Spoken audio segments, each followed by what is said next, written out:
Hmm. Ooh, forgive me. I'm here to do another movie review. And this time I'm doing it on my favorite, all-time favorite Pixar and Disney trilogy. And I have them right here with me. Alrighty. I'm having a little difficulties actually getting them up. Toy Story 1, 2, and 3. Who doesn't love these films, to be honest? A lot of good stuff happens in them, and I'm really glad they do. If my voice gives way, I'm sorry, I'm sick. Well, not really, I'm getting over it. But, yeah, like I said, a lot of good stuff actually happens in these films. And I like the messages that they send, especially towards,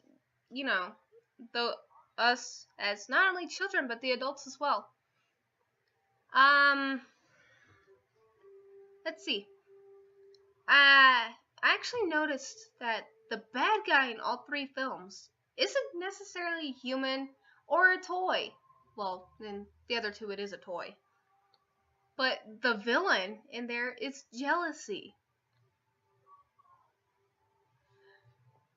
And that happens a lot. You can see it plain as day in Toy Story 1 with Woody and Buzz. Somebody told me actually that Woody represents Andy's childhood, in the past. He represents the past and in a way is the missing father figure. Well, that I didn't mean that in a bad way. I'm just saying that, he's Andy's father figure in a way. Yeah, I know it doesn't make sense. Shush. Well, Buzz in that film represents change and something new. And that's what Andy wants. He wants to forget all of the bad. I'm glad at the end of the film they got that resolved. Sid. He is one disturbed child. Blowing up toys. I get it. Kids destroy their toys. Most of them do. I mean, I did once. And it was a Barbie. A life-size Barbie. My friend and I found, the candy atomic fireballs. Love those things. And we kind of painted that Barbie like a crime scene murder person. What? We were kids.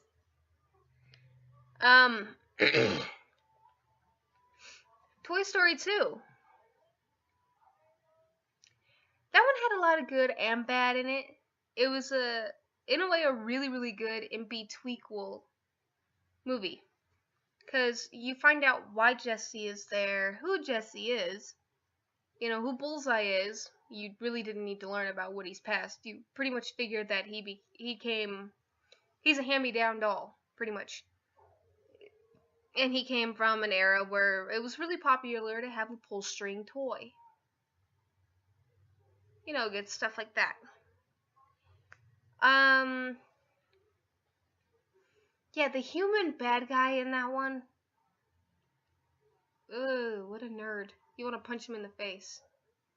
I'm glad he didn't succeed. It was funny to see him cry.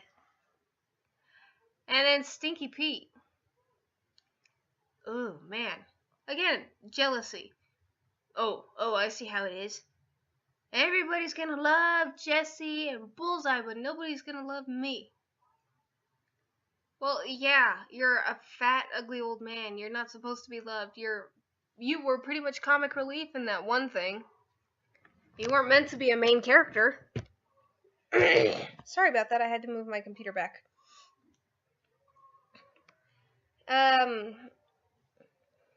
Again, jealousy. Ooh, the extra Buzz. He was so not needed. Him in general is not needed, but I'm glad they put him in there because that was a lot of freaking humor that went in between him and, the other Buzz and just all that good stuff. And then that sneaky reference from Star Wars. Buzz, I am your father. No! That is like the most overused joke, Pixar. Oh my god. What's next? You're gonna have, like, one of the little green guys bouncing around like Yoda? That would be funny as heck. I don't really think there were much animal interactions in the films. I know in 1 and 2, both of them had a dog. Scud, trying to rip, Woody to shreds. And in the second one, you had Buster. Toy Story 3. Oh my gosh, that is like the saddest movie ever. That is like the American tale for Disney. I mean, throughout most of the film, it's like really depressing, and you're wondering, oh my gosh, what's gonna happen? And stuff like that. And then at the end, it's a really happy ending, and I'm happy about that. The bad guy in that one, again, Lotso with jealousy. I don't really know who else is the bad guy in that one. I think that one only had one bad guy, because none of the humans were actually bad. But they did have one human that was adorable, and I was happy about that. Bonnie, you little sweetheart, I love you. Yeah. I also noticed that, oh yeah, Lotso. You're the biggest douchebag in Pixar history. Oh, you're gonna kill off somebody because you're jealous. How about you get put in that fire, huh? You won't smell like strawberries anymore. You jerk. Forgive me. Ooh, you can only hold back a yawn for so long.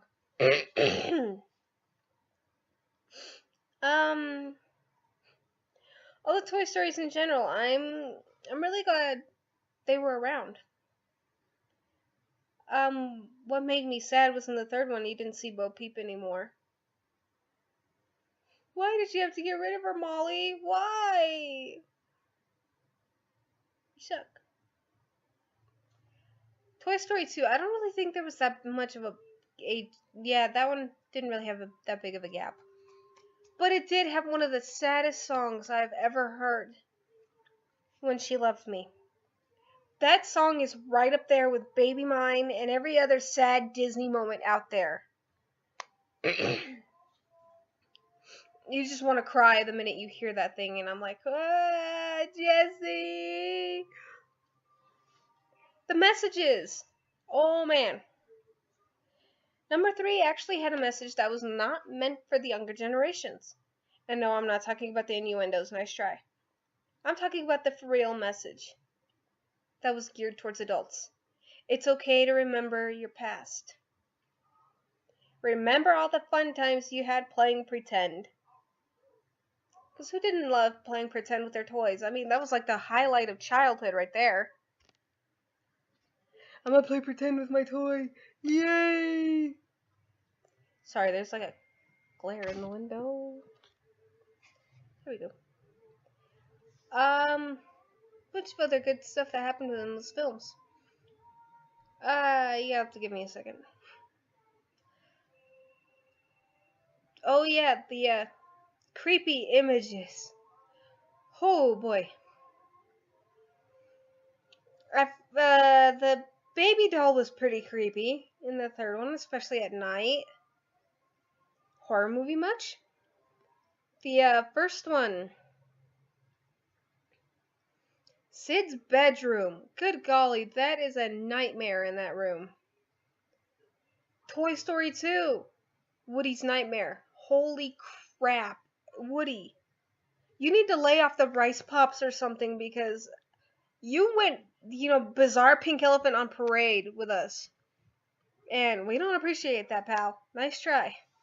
Holy crap. Yeah, these films have a lot of good stuff in them. The only, I guess, bad thing about them that I can honestly remember.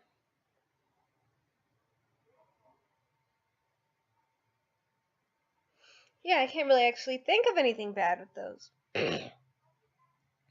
You guys can tell me otherwise. I also love the message that it sends along with it. Family! Your family is your life, whether your family be your friends, your actual family, your pets, or even your toys. If your family is your, your mental people, I guess that's okay too. I mean, family is whoever loves you. Yeah. Oh, speaking of painful memories and family, has anybody noticed that Jessie, in a way, represents what Andy's mom feels? Yeah, you will have to watch the Pixar Theory Andy's Mom to understand what I'm getting at. Find it on YouTube. Okay, so in a way, she represents how Andy's mom is saddened at the loss that she had, whether it be the toys in her memories or even her husband and her house and whatnot, the stuff that she had. But I'm glad that that was resolved and that Jessie also became the happiness that she felt when she got something new. Let me see what else. In Toy Story 2. Indiana Jones reference, I think, when he roped the plane. Yeah, that one was definitely an in-between movie, but I'm glad it was there. It has quite a bit of funny moments, especially between Jessie and Buzz. And I noticed that a lot of people will ship those two forever. I don't blame them. They're a cute couple. I wish that Bo Peep would have been in the third film, just so, you would still have the Woody Bo Peep pairing. But we don't. That's sad. That's depressing. And oh my gosh, all the hidden Mickeys in those films. Holy crap. My Neighbor Totoro, of all things. How did you get Hayao Miyazaki's yes for that? Forgive me, allergies or sickness, I don't know. Man, just so much good stuff with that film. Yeah, like I said, that's probably one of the best trios that I've ever seen in my life. And normally, if it's a movie trio, the second and third one is gonna suck. That's how it is with sequels. Very rarely is the sequel actually better than the first film.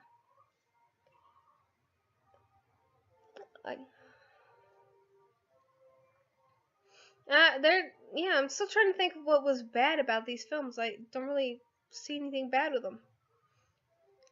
They were emotional at times, yeah, and you get that like right off the bat. And in a way, I'm glad you do, because you can't really get the good feel of a movie unless you have the extra feelings behind it. And then of course, Slinky's voice actor changed within the third film because his actor died.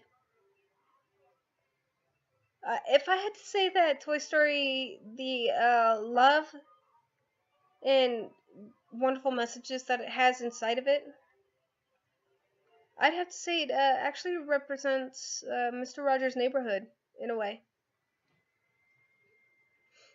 The loving parts of it, anyway. Oh yeah, the comedy. Can't believe I totally forgot about the comedy elements in there. Oh my gosh, I am like the worst.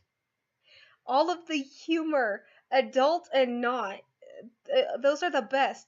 Woody running and his arms flailing like a kite behind him. Those are so funny. Let's see. Toy Story 3. Tortilla, Mr. Potato Head. Oh my gosh, flop, flop, flop, flop, flop. Oh man, those are so funny. Toy Story 2. God. Woody coming out of that box. walking like a total, oh my god, he was like on a catwalk. That was the best. Oh man, all of the humor in those films is totally worth it. Yeah, I can't find anything wrong with these films. I love them to death, and I'm really glad that they stopped at 3. Because, you know, these films, they'll last a lifetime. They really will. They'll last a lifetime, and people will be watching them forever and ever, and I'm glad about that, because they are worth the watch, they are worth the love, and they are worth the humor. Pixar's really good about doing that. Disney, your sequels need work. Pixar, you guys did great. I honestly can't wait till Finding Dory comes out, because I want to see what that sequel is like. Well, that's all I have for today. My next video will be a Disney Princess review. See ya! That's all, folks.